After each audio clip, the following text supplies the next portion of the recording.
Hello mga bebs! At yan pa rin ang kalagayan dito sa amin kaninang umaga. Pero this afternoon ay natanggal na rin sila.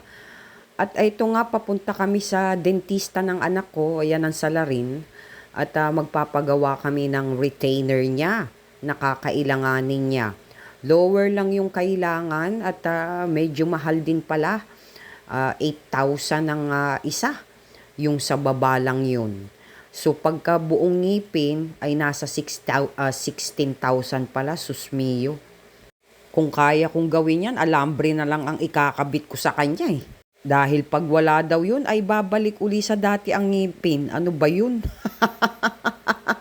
At kausap ko nga ang assistant ni Doc at chinecheck niya yung frame nung ngipin niya noon na pinagtanggalan kasi doon sila babase ng sukat ng retainer. Ang problema ay may basag daw pero kaya nilang gawan niya ng paraan, ire-repair.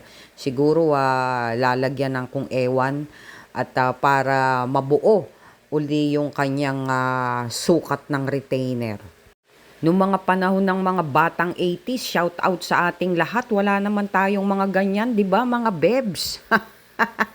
Ang lalakas pa nga ng ngipin natin na kumain ng mga tubo, yung mga nilalako sa kariton, at yung mga kending tira-tira. Mas tigas pa sa mga candy ngayon. Ngayon ang mga candy, mga gummies, mga jellies, ano ba yan? Ibang-iba talaga ang lakas ng mga batang 80s. Walang-wala ang mga henerasyon ngayon ng mga kabataan ngayon. Ang mga kabataan ngayon ay puro paglamor. Mga puro pasikat at tamad. Hindi katulad ng mga batang 80s, mga batak. Batak sa mga trabaho, batak sa diskarte, at batak sa gulpi ng mga magulang. Hindi katulad natin ngayon. Hindi halos natin na maidampi ang ating mga kamay sa ating mga anak. Parang tayo pa yung nahihiya. Naalala ko tuloy pag pinapagalitan ako ng nanay ko, pagka kinukwelyuhan niya ako tapos iaangat pataas, parang akala mo si Supergirl siya, yung asawa siya ni Superman. Ang lakas-lakas niya bigla. Daming mga pa-artist ang ngipin ngayon, may pa-brace, may pa-retainer, pagkatapos i-brace, i-retainer para hindi bumalik sa dati. Samantalang ako, 52 years old, 5 dekada na at 2 taon ang nakakaraan.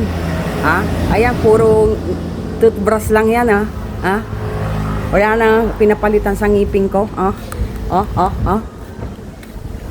Tapos yan, gagastos ka, laki-laki. Biruin mo, lower lang, 8,000. Pambihirang retainer yan. Sauce!